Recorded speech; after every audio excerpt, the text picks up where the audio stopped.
Are you woke? Am I woke? So you mean you do not fear being cancelled? Well, I'm not. I don't fear being cancelled. The teacher and the student relationship, which is almost like a god and a deity and a devotee relationship. Do you think that it makes it even more unequal? Oh, absolutely. You actually have nailed it. I mean, this entire what we proudly call the Guru-Shishya Parampara seriously needs, in my opinion, a complete shakeup. Humanity is lost when questions are not asked.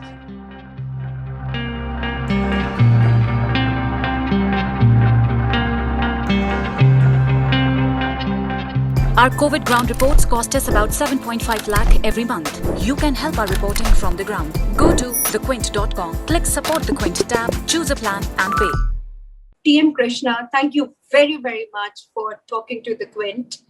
And without further ado, I want to ask my first question, which has to be about the title of your new book. The title comes from, I think, the place I grew up in terms of my home and my schooling.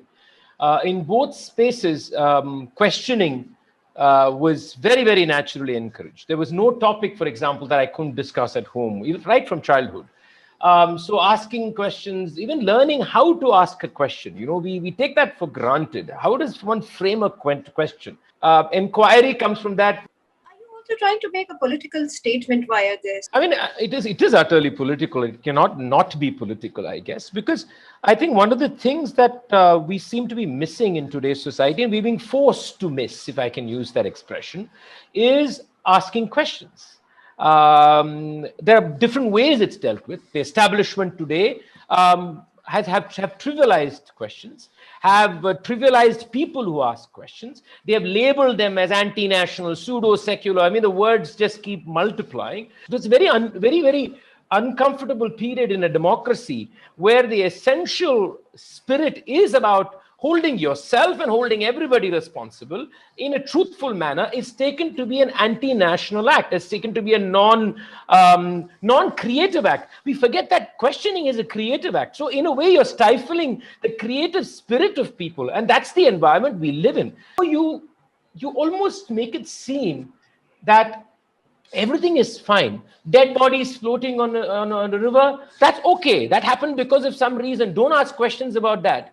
People not counting the number of people dead because of COVID, that's okay. It's just a clerical error. Humanity is lost when questions are not asked. Or when wrong questions are asked. The wrong question comes from the fact that you're either blinded by a certain imagery that is presented to you that you don't think beyond, or you want to participate in a very aggressive manner and shut out truthful questions and honest questions, and actually shut out the very functioning of democracy. Our understanding, the traditional understanding of the music space, the classical music space, is that it is something to be revered, and there is this very interesting, the teacher and the student relationship, which is almost like a god and a deity and a devotee relationship. Do you think that it makes it even more unequal? Oh, absolutely. You actually have nailed it. I mean, this entire what we proudly call the Guru-Shishya Parampara seriously needs, in my opinion, a complete shakeup, and if not dismantling, because the things that we treasure about it will exist if the relationship is truly honest and the relationship is healthy and has equality and questioning and conversations.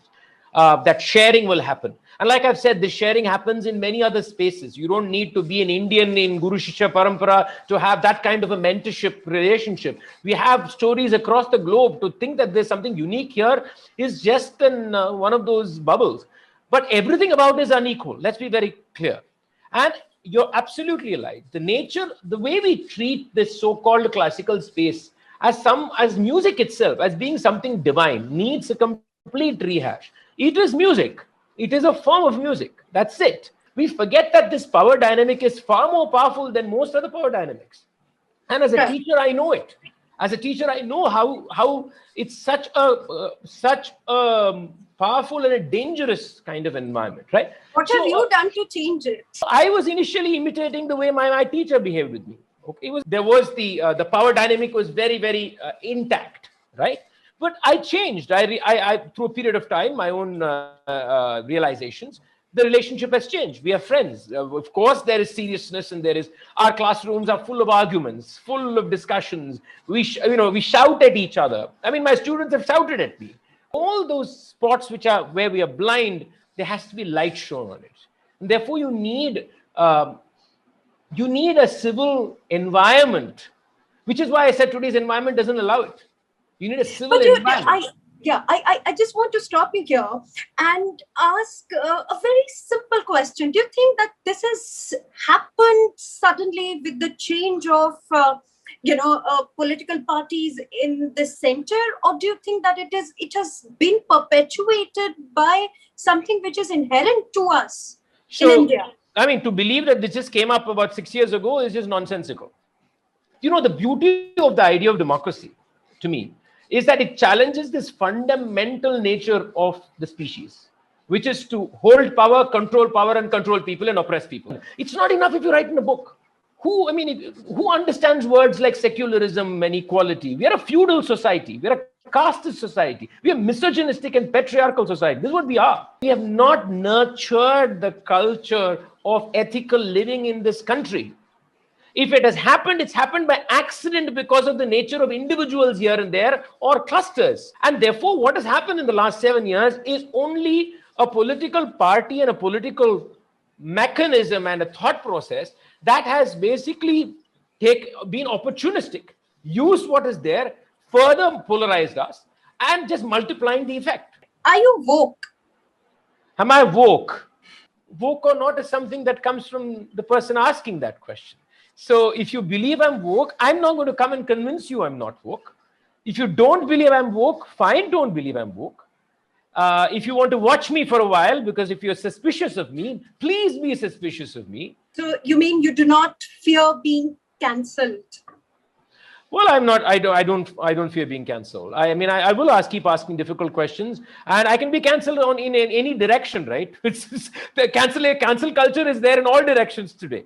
So yeah, fine, go ahead. I don't believe in cancel culture at all. I think everything needs to be robustly discussed and argued. This book, for example, in Spirit of Inquiry, I've written a response to my own old piece. So I've actually critiqued myself. The only reason I've done that is because I've experienced some discomfort with what I wrote. I could tomorrow write another piece disagreeing with everything I've done today. That's the best I can do to remain honest. So cancel me if you want. But then that makes you a hero. But then people who were praising the Prime Minister 7 years ago and have changed their tunes now, they're being called hypocrites. Yeah, I mean, and vice versa. Say some people supported the Prime Minister 7 years ago for whatever reasons, and I completely disagreed with them even then, and they have changed. I think that is something that we should allow. I mean, allow for it to happen. You don't cancel people like that. I will not cancel people like that. I welcome that move. I welcome that change. I welcome that they ask difficult questions. As long as now they are not hiding behind something and not still pushing the boundaries of being tough with holding people responsible, we should accept that as change.